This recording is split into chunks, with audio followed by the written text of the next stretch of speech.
Ablaze Chapter 2, Summer, 1936. She ran, with every step of her foot, with every force of her leg, with every fiber of her existence. Josephine, that's what her birth mother had called her. And then she had returned to America and left her with the main family. Barely any memories she had of her brother, her eldest brother, gone to London. Well, she could be a rebel, too. Michael O'Neill was her first rebellion, and she had ran from the place she had been dumped and raised for nearly 10 years, killed by kindness, a broken bar.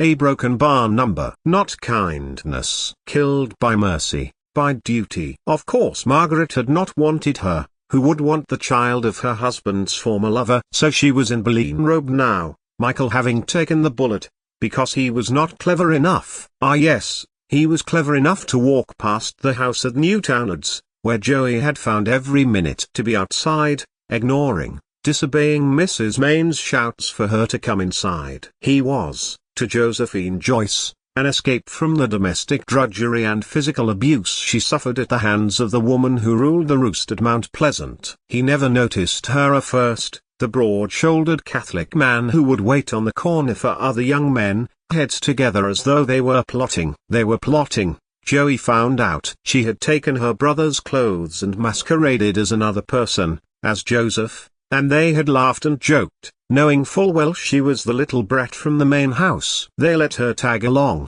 and even to the meetings of the rebels. Joey was a rebel too, and would take the beatings when she got back to the only pitiful home she had ever known, knowing these men, and women, were doing something real to help their country.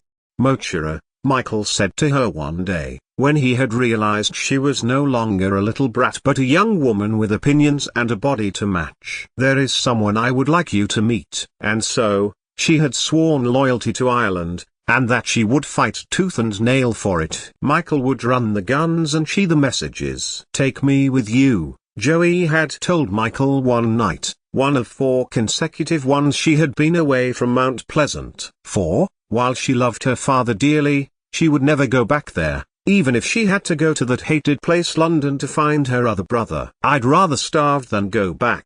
Michael, his arms around her, holding her as tightly as David Sterling would one day, laughed. You may starve, with us, he told her tenderly. But we have starved for the cause, for a free Ireland, all of Ireland. All of Ireland, Joey told herself, as she nestled into his arm, in a cold room, in a cold farmhouse, with ammunition wrapped in chamois and letters about their person. The man who had been married to her real mother was a Catholic, and he, his wife and their son had lived at Berlin Robe. It was a tentative link, but enough for people desperate against the face of an empire. Go carefully tomorrow, Michael whispered into her ear. I know you well enough to know what might happen if you are cornered or challenged. Fear Lagam, she whispered close to his ear. Michael drew back from her, amused. For a girl from Mayo you speak the Irish as a Scot. Those lands were once Irish, she told him, listener to her half-siblings in late-night discussions on the ancient history of Ulster. You are an O'Neill yourself. As are you,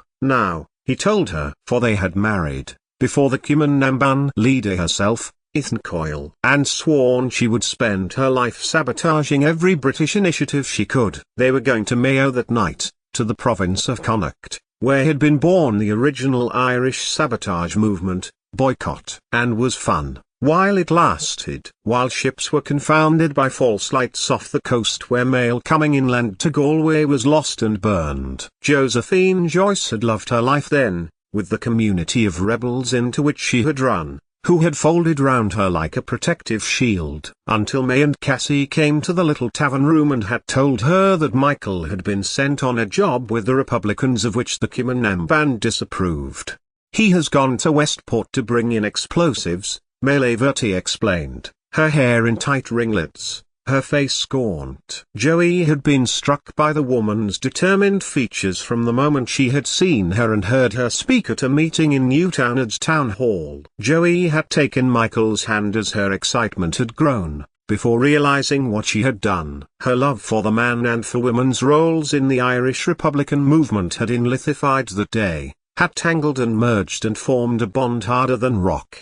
Yes, Joey had told them. She had offered them tea and the meager bread that they had. Michael would be fed as he worked. The Republican Army looked after its men. What is planned for those explosives will kill many innocent men and women. May took a sip of her tea. Which is good, Cassie O'Hara, black-haired, dark-skinned beside Joey's fair features, added in a voice that sounded uncannily like Mrs. Maine's. It took all of her willpower not to spring back in anticipation of a stinging slap to the face or a whip to the arm with a fire poker, which could be minimized if the shipment were delayed. It was from that moment that Joey had begun to work from the inside, diverting armaments, holding up running lines, slowing messages.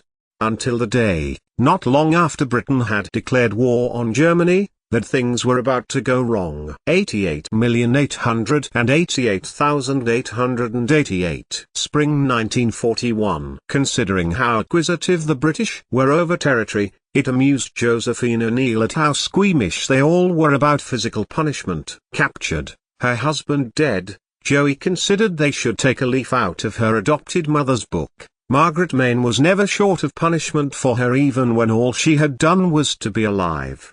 They had threatened her, pushed her, grabbed her wrists, and threatened her again. They had taken her from Kong, where Josephine had been, attempting to get to Galway with stolen money, for a ship, any ship, to America. You were involved in a plot to communicate to the U-boats, accused one captain. It had no effect on Joey. Why would it? Instead, she wondered at her birth mother's choice of giving her up when Michael Joyce had died. Had she, Gertrude, really fallen in love with a married Protestant? From what she had understood, it had caused a rift in the Brooks family and cut Gertrude off. Was she trying to redeem herself, living in Northern Ireland? How on earth had it come about that she had met William Maine? Josephine was born in the midst of the War of Independence. William Maine was a businessman living in Newtownards, and Gertrude and Michael Joyce had been living with their son, William, in Blaine Robe. None of it made sense. Yet the Maines had taken her in and she had grown up there, knowing the incendiary family secret that she was the illegitimate child of Mr. Maine.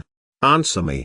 the captain yelled. Joey let a smirk cross her face, one which she knew infuriated people. Of course she had been involved with a plot, not just one plot, but many, and much more besides. Why was that of any concern to her now? The captain struck her head with a baton. 6 months of verbal, physical, sexual and psychological abuse in Crumlin Road prison, and Josephine had finally succumbed. It was on her 19th day of hunger strike that she was visited by Hugh Dalton himself. The man stood at the entrance to her cell, and looked at the pitiful frame of a prisoner who just would not yield. "It is your brother we are interested in the soft, warm voice of one who is entirely comfortable with the status quo of life, who had never had to struggle. You are aware of who he is?" "One of my brothers is in the Royal Ulster Rifles." A broken bar she began, though broken lips. "Your other brother?" "In London." "Friend of Mosley?" It took the longest time for Josephine to answer. She had had plenty of time to think on her life,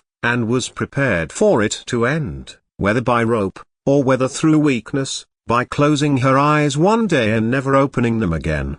"William," she murmured, who had gone the other way, who had embraced his Brooks life to the extreme, as Joey had embraced her Irish, Joyce life. Dalton moved across the windowless cell, refusing to react to the stench, and sat on a chair beside the rebel woman. "You do have a choice, and you can take the hanging. Many people have died because of what you have done," he cautioned. She was to go to London, under the care of a Frank Nelson. "It is he who you have been fighting all these years, his efforts, anyway," Dalton explained to Joey. "He is the head of the Special Intelligence Service. You really did scupper him over the smuggling operation on the coast of Donegal. I must congratulate your ingenuity." Despite herself, Joey smiled. She was yet to turn 21, and she had managed to involve 7 villages with the smuggling of whiskey and ammunition in the West Coast County, choosing this particular place as none of the people spoke English.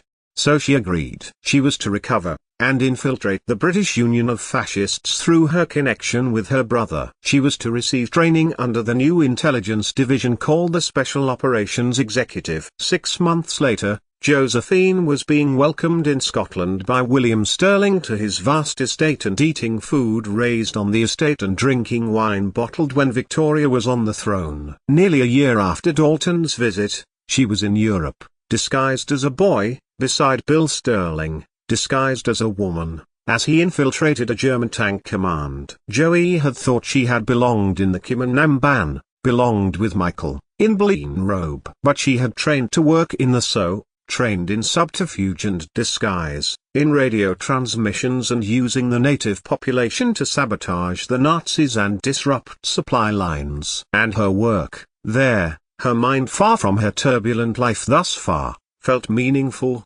worthwhile. That night, Joey sat beside the man who she would think of as more of a brother than any of those she was tied to by blood, and looked at the North African sky.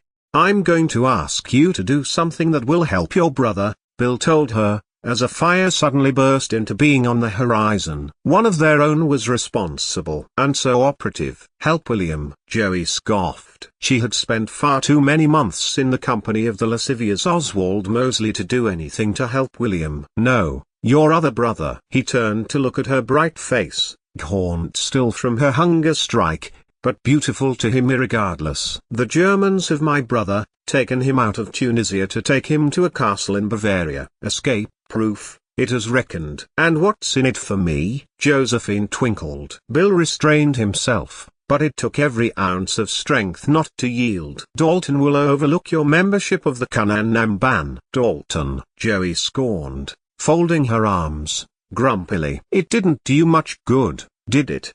Belonging to a terrorist organization?" Bill pointed out, trying to look relaxed. "I nearly escaped from my cell, didn't I?" "Because we let you," Bill went on, reminding Josephine of her recent past was an effective way of keeping his emotions restrained. "But, your credit still stands." "I am a broken bar sorry about Michael." Josephine said nothing. After some time she threw her flat cap at him. She supposed their double act had now come to an end. "Look, we have an organizational duty to put your skills to use," Bill continued, plaintively. "You excelled at Farm Hall, you couldn't have done better." He leaned near her ear, his breath warm. "Paddy will be proud of you." "Robert knows I am here?" Joey turned sharply, to look at Bill Sterling, shocked. "Knows? Of course he doesn't know. I am sure he will be. You grew up together, didn't you?" "Poor, dear sweet man," Joey pitied. "Look how much you think you know. You of all people should know that growing up with a brother does not guarantee fraternity." Yet, Robert was the better of them. If it wasn't their father telling Margaret to stop beating Joey, Robert would intervene. None of the other main siblings ever seemed to care that she was hit on a daily basis. "We want an English speaker with a little German to act as translator for those English soldiers in Colditz," Bill went on, his hand, he realized, was tantalizingly close to hers. He snatched it away, quickly. "Colditz?"